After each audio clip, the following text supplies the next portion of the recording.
신약성경 349페이지 디도서 3장의 말씀을 보겠습니다. 디도서 3장 3절로 7절까지의 말씀입니다. 신약성경 349페이지 디도서 3장 3절로 7절까지의 말씀입니다. 자, 우리 3절부터 7절까지 같이 읽겠습니다. 시작. 우리도 전에는 어리석은 자요, 순종하지 아니한 자요, 속은 자요, 여러 가지 정욕과 행락에 종노릇한 자요, 악독과 투기를 일삼은 자요, 가증스러운 자요, 피차 미워한 자였으나 우리 구주 하나님의 자비와 사람 사랑하심이 나타날 때 우리를 구원하시되 우리가 행한 바 의로운 행위로 말미암지 아니하고 오직 그의 긍휼하심을 따라 중생의 씻음과 성령의 새롭게 하심으로 하셨나니 우리 구주 예수 그리스도로 말미암아 우리에게 그 성령을 풍성히 부어주사 우리로 그의 은혜를 힘입어 의롭다 하심을 얻어 영생의 소망을 따라 상속자가 되게 하려 하심이라. 하나님의 말씀입니다. 아멘. 자, 신약 성경이 27권이죠. 그 중에 바울의 편지가 13권입니다. 근데 이제 히브리서까지 합치면 14권이 돼요. 히브리서는 지금 누가 기록을 했는지 사실 밝혀지지 않았거든요. 그래서 바울의 서신을 13권 혹은 14권이라고 우리가 그렇게 판단을 하는데 신약성경의 거의 절반이 바울의 편지예요. 그러니까 바울이 편지를 참 많이 썼다는 걸 알 수가 있죠. 근데 이 13통의 편지 중에 다들 그 편지의 목적이 있는데 특별히 디모데 전서 후서 그리고 디도서 이 세 권은 바울의 제자 중에서 목회를 하는 제자들에게 바울이 쓴 편지예요. 바울이 AD 67년에 네로 황제 시절에 로마에서 순교를 당합니다. 그때 거의 같은 시기에 베드로도 순교를 당했고요. 바울도 순교를 당했어요. 그 미치광이 네로 황제가 기독교를 박해하면서 기독교의 지도자 두 사람을 다 죽여요. 근데 그때가 AD 67년경이었고 바울이 두 번 그 로마의 감옥에 갇히는데 첫 번째 갇혔을 때가 AD 61년입니다. AD 61년에 로마로 압송이 돼서 거기서 한 2년 정도 가택연금을 당해요. 그리고 AD 63년에 무죄로 풀려납니다. 풀려났다가 AD 67년경에 다시 투옥이 돼서 이제 거기에서 순교하셨거든요. 그러니까 로마의 감옥에 갇힌 것은 두 번이에요. 두 번. 한 번은 가택연금을 당했고 나머지 한 번은 정말 사형소 감옥에 갇혔어요. 그러니까 요 AD 63년부터 AD 67년 사이에 요 4년의 기간이 이제 바울의 마지막 사역 기간입니다. 자, 바울은 로마의 감옥에 AD 61년에 갇히기 전에 3번의 전도 여행을 했어요. 그리고 로마 감옥에서 풀려난 것이 AD 63년. 그리고 이때부터 AD 67년까지 4년의 기간 동안 마지막 전도 여행을 하는데 그것이 성경에는 뚜렷하게 그 일정 같은 게 나와 있지는 않아요. 사도행전 27장 마지막 부분에 이제 바울이 그레데 섬을 방문했다 하는 그 기록만 있어요. 그러니까 요 네 번째 전도 여행에서 바울은 꼭 가보고 싶었던 곳이 있었어요. 그 당시 세상 사람들이 이 세상의 끝이 어디라고 생각을 했냐면 스페인이라고 생각했습니다. 유럽의 서쪽에 맨 끝에 있는 나라. 이제 그때는 지구가 둥글다는 것도 알지 못했고요. 그냥 평평하다고 생각을 했고 동쪽 끝과 서쪽 끝이 있다고 생각을 했어요. 그래서 서쪽 끝에 있는 나라가 스페인이었는데 바울은 꼭 그곳에 가서 복음을 전하고 싶었던 거예요. 이것이 바울의 마지막, 내 일생의 마지막 소망이다. 그래서 스페인으로 가려고 합니다. 근데 스페인을 가려면 지중해를 건너가야 돼요. 지중해 왼쪽 끝에 있으니까. 근데 그 지중해를 건너가는 중에 한 섬을 지나가게 됩니다. 그 섬이 바로 그레데 섬이에요. 영어로는 크레타 섬이라고 부르죠. 그리스 문명의 발상지고 제우스 신의 고향이라고도 사람들이 말하는 곳이에요. 그 그레데 섬을 방문을 해서 거기에 이제 그 그레데 섬도 작은 섬이 아니에요. 아주 큰 섬인데 거기에 이제 이곳저곳 다니면서 바울이 교회를 개척을 합니다. 그리고 이제 마지막 목적지인 스페인으로 향하기 위해서 바울은 그 그레데 섬을 떠나요. 근데 그 그레데 섬에 많은 교회를 개척을 해놨는데 이제 바울이 떠나면 누군가가 그 그레데 섬을 계속 거기에 남아서 그 그레데 섬 사람들을 지도하고 특별히 각 교회가 세워지긴 했지만 지도자가 세워지지 않았거든요.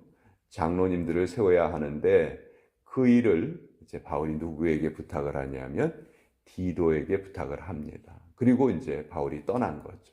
그리고 나서 디도에게 그 그레데 섬에서의 사역이 잘 이루어지고 있는지 그것을 이제 궁금해하면서 쓴 편지가 바로 이 디도서예요.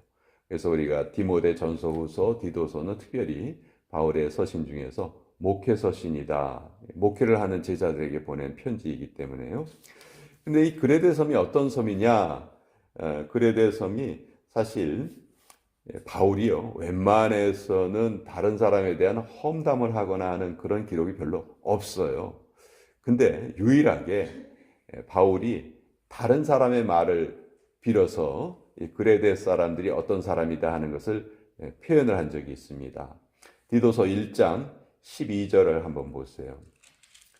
디도서 1장 12절에 보면 이렇게 말합니다. 그레데인 중에 어떤 선지자가 말하되 그레데인들은 항상 거짓말쟁이며 악한 짐승이며 배만 위하는 게으름뱅이라 하니 이 증언이 참되도다. 이렇게 말해요. 그러니까 바울이 그레데 섬에서 거기서 지내봤잖아요. 그러니까 그 섬이 복음이 전파되기가 쉽지 않은 곳이라는 것을 바울이 누구보다 잘 알아요. 그런데 이제 지금 자기가 떠난단 말이에요. 누구를 남겨놔야 되겠어요? 그런 일을 잘 감당할 수 있는 그런 제자를 남겨놔야 되겠죠. 그 일을 위해서 바울이 선택한 제자가 디도였던 거예요. 그러니까 바울의 사역을 돕는 많은 성도 동역자들이 있는데 디도는 어떤 면에서 보면 좀 해결사적인 그런 측면을 가지고 있습니다. 그래서 좀 어려움이 있거나 교회 분쟁이 있거나 바울이 해결하지 못하는 일을 디도가 이렇게 해결을 해줘요. 바울이 고린도 교회 때문에 너무너무 고생을 많이 했거든요. 근데 나중에 이제 고린도 교회 이 디도가 찾아가서 그 말썽을 일으키는 사람들을 다 정리해 버립니다. 그때도 이제 디도가 고린도 교회를 정리했고 그런 모습을 바울이 잘 알았기 때문에 이 그레데 섬 정말 복음 전하기가 어려운 곳인데 여기에 복음을 전할 수 있는 사람은 네가 적격이다. 그래서 디도를 남겨놓은 거예요. 그리고 이제 편지를 보낸 겁니다. 자, 바울이 이제 디도에게 편지를 보내면서 특별히 오늘 3장 3절 말씀을 좀 주목하기를 원하는데요. 우리도 전에는 어리석은 자요, 순종하지 아니한 자요, 속은 자요, 여러 가지 정욕과 행락에 종노릇한 자요. 이렇게 쭉 과거에 바울이 예수님을 알지 못했을 때의 모습, 육신의 정욕에 사로잡혀서 살 때의 모습이 이렇게 쭉 적혀 있습니다. 자, 이 말씀은 이런 뜻이에요. 디도야, 너 그레데 섬에 그 교회 지도자를 세우는 일 너무너무 힘들지? 아무리 해도 제대로 뭔가 성과가 나지 않는 것 같고 열매가 안 보이는 것 같고 상황은 더 힘들어진 것 같고 근데 디도야 잘 기억해봐. 우리가 바로 그런 사람들이었잖아. 근데 그런 우리가 이렇게 바뀌어서 복음을 전하는 자들이 되었잖아. 그러니 디도야 낙심하지 말고 너에게 맡겨진 일에 최선을 다하여라. 이것이 바울이 디도에게 보낸 편지예요. 디도는 유대인이 아니었습니다. 헬라인이었어요. 그래가지고 이제 바울이 이 디도와 함께 사역하는 게 쉽지 않았습니다. 유대인들에게 일단 배척을 당했고, 디도는 바울이 일부러 할례를 행하지도 않았어요.